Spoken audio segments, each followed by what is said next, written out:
ঘরের কিছু আদব আছে, কিছু নিয়ম আছে, আমরা তো নিয়মগুলো ফলো করি না। 1 নম্বর নিয়ম, বাড়িতে ঢুকলে আগে কি দিতে হবে? সালাম দিতে হবে।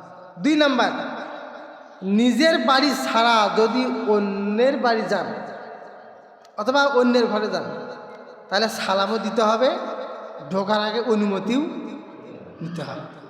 আমরা তো সালাম অনুমতি কিচ্ছু নাই, হঠাৎ করে যাওয়া ঢুকি, দেখ উনকে বাড়িতে আসেন, হে ঠিক কে হে, অবস্থা খারাপ। এলে আমাদের অবস্থা, রসুলের সুন্নতে আমলগুলো আমাদের ভিতরে নেই। 1 নম্বর সালাম দিতে হবে, 2 নম্বর অনুমতি নিতে হবে, 3 নম্বর আপনি যে বাড়িতে যার বাড়িতে যান না কেন, সোজাসুজি দরজা বরাবর দাঁড়িয়ে থাকা যাবে না, দরজার বামে অথবা ডানে আপনাকে হলে দাঁড়াইতে হবে। এটা হচ্ছে নিয়ম। এরপর 4 নম্বর হলো, আপনি ঘরে প্রবেশ করবেন হচ্ছে ডান পা দিয়ে। কোন পা দিয়ে? ডান পা দিয়ে। আমরা কোন পা দিয়ে প্রবেশ করি? কখন কী পা দিয়ে প্রবেশ করি, কোনটা দিয়ে বের হয়ে ওটা কোনো খবর নেই, কোনো খবর নেই। ডান পা দিয়ে ঢুকতে হবে, বাম পা দিয়ে বেরোতে হবে। এটা হচ্ছে ঘরের আদব। আপনি যখন ঘরে ঢুকবেন তখন আপনার কাছে বিসমিল্লাহ বলতে হবে। কী বলতে হবে? বিসমিল্লাহ। যা করবেন সব কার নামে বলেন? কার নামে? আল্লাহর নামে। সম্মানিত হাজির, এরপরে 5 নম্বর হলো, আপনি যখন ঘরে ঢুকবেন, ঘরে ঢুকে ডাইরেক্ট যিনি আছে তিনার উপর চোখ দেওয়া যাবে না, চোখটা আপনার সংযত রাখতে হবে। চোখটা কি নিচে রাখতে হবে, যার বাড়িতে যেতে চান না কেন, কারণ কে কী অবস্থায় আছে এটা কি আপনি জানেন? হ্যাঁ, সালাম দিতে হবে, অনুমতি নিতে হবে, ঢুকলেও অনুমতি নিয়ে ঢুকলেও ডাইরেক্ট তাদের দিকে দেখা যাবে না, চোখটা সংযত রাখতে হবে। এরপরে ডান পা দিয়ে ঢুকতে হবে। এরপরে যার বাড়িতে যান না কেন, দরজার যে কোনো সাইডে দাঁড়াইতে হবে, সোজা বরাবর দাঁড়া যাবে না। এরপর 6 নম্বর হলো, ওই বাড়িতে বা ওই ঘরে, আপনার ঘরে যদি কেউ না থাকে সেখানেও আপনাকে সালাম দিতে হবে। সেটা কোন সালাম? আসসালামু আলাইনা ওয়া আলা ইবাদিল্লাহিস সালিহিন। এই সালাম দিতে হবে আপনাদেরকে। এটা অর্থ হচ্ছে আমাদের উপর এবং আল্লাহর নেক বান্দাদের উপর শান্তি বর্ষিত হোক। আমাদের উপর এবং আল্লাহ তাআলার নেক বান্দা যারা, তাদের উপর কী হোক? শান্তি বর্ষিত হোক। যে ঘরে কেউ নাই ওই ঘরও সালাম দিতে হবে কি? আসসালামু আলাইনা ওয়া আলা ইবাদিল্লাহিস সালিহিন। পারেন এটা? পারেন? পড়েন, কয়েকবার পড়েন। আসসালামু আলাইনা, আসসালামু আলাইনা ওয়া আলা ইবাদিল্লাহিস সালিহিন। একদম সহজ দোয়া। আসসালামু আলাইনা ওয়া আলা ইবাদিল্লাহিস সালিহিন। আসসালামু আলাইনা ওয়া আলা ইবাদিল্লাহিস সালিহিন। একদম সহজ দোয়া। যে বাড়িতে কেউ নেই সেই বাড়িতে আপনাকে এই সালাম দিতে হবে। কথা কি বুঝেছেন তো না?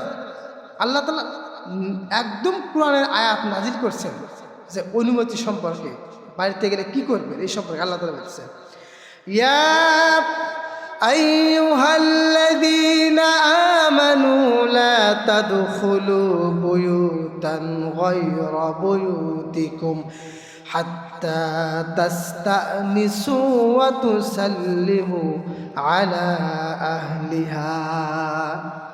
আল্লাহ তাআলা সূরাতুন নূরের 27 নম্বর আয়াতের মধ্যে বলতেছেন, হে ঈমানদারগণ, তোমরা নিজেদের গৃহ ব্যতীত, তোমরা নিজেদের বাড়ি ব্যতীত অন্য কারো গৃহ বা অন্য কারো বাড়িতে যদি যাও, তাহলে অনুমতি না নিয়ে এবং তাদেরকে সালাম না দিয়ে তোমরা প্রবেশ করো। বোঝেন নাই মনে হয়?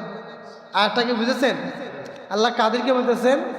ঈমানদারদেরকে। ঈমানদাররা, তোমরা যখন নিজের বাড়ি ব্যতীত অর্থাৎ নিজের ঘর ব্যতীত, আপনার মায়ের ঘরও যদি হয় সেখানেও অনুমতি সালাম দিতে হবে আপনার। কথা কি বুঝেছেন? আপনার নিজের ঘর ব্যতীত অন্যের ঘর, অন্যের বাড়িতে যদি যান তাহলে অনুমতি এবং সালাম তিনি যখন কারো বাড়িতে যাইতেন তখন সালাম দিতেন, এরপরে অনুমতি চাইতেন, 3 বার বলতেন, যখন শুনতেন না তিনি 3 বার সালাম দিতেন, 3 বার অনুমতি চাইতেন। যদি কেউ কোনো জবাব না দিত তাহলে কোনো কথা নাই, সেখান থেকে তিনি ফিরে আসতেন। কে? মুহাম্মদুর রাসূলুল্লাহ সাল্লাল্লাহু আলাইহি ওয়াসাল্লাম। সম্মানিত হাজিরিন, তাহলে যে কারো বাড়িতে যদি আমরা যাই সেখানে অনুমতি নিতে হবে, সালাম দিতে হবে। কার কথা? আল্লাহর কথা। যদি কোনো অনুমতি, কোনো জবাব যদি না আসে তাহলে আর কোনো কাজ নাই, আপনি সেখান থেকে চলে আসবেন। আপনার যেটা দরকার আপনি তো আবার পরে যান। কথা কি বুঝেছেন? এখন আমরা যে ঘরে ঢুকি, ঘরে ঢোকারও কিন্তু দোয়া আছে। কি আছে? দোয়াটা আমরা কয়জন পারি? হাত তোলেন, কয়জন পারেন? এই হলে আমরা মুসলমান। খালি কোন হুজুর কি করলে খালি হুজুরি পিছনে ছোট, আর কোনো কাম নাই। কথা কি বুঝেছেন? সমর্থ হাজির, ঘরে ঢুকতে গেলে নবী করিম সাল্লাল্লাহু আলাইহি ওয়াসাল্লামের শিখানো একটা দোয়া আছে, সেটা হলো বিসমিল্লাহি ওয়ালাজনা ওয়া বিসমিল্লাহি খরাজনা ওয়া আলাল্লাহি রাব্বিনা তাওয়াক্কালনা। কার শিখানো দোয়া? নবী করিম সাল্লাল্লাহু আলাইহি ওয়াসাল্লামের শিখানো দোয়া। আমার মাদ্রাসায় যে কলিং বেল আছে, একটা কলিং বেল নিয়েছিলাম মনে হয় 700 না 800 টাকা দিয়ে। ওই কলিং বেলে এই দোয়াটা আছে।